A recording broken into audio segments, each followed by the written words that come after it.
नमस्कार, मी योगेश. आज 27 मार्च शुक्रवार. आपण सध्या हातकणंगले गावात अवकाळी पावसामुळे ज्या ज्या ठिकाणी पाणी साठत आहे त्याचा आढावा घेत आहोत, जेणेकरून येणारा पावसाळा जूनच्या दरम्यानपर्यंत हातकणंगले नगरपंचायत प्रशासन नक्कीच ज्या ज्या ठिकाणी पाणी साचतं त्याचा बंदोबस्त करेल.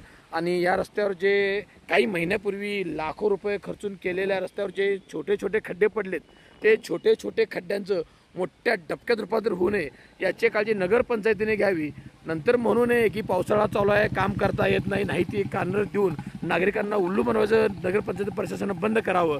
आणि ही जे काही पाणी साचत आहे ते पाणी पावसाळ्यात साठू नये यासाठी नगरपंचायतीनं काहीतरी तोडगा काढावा, यासाठी सदरचे व्हिडिओ आहेत.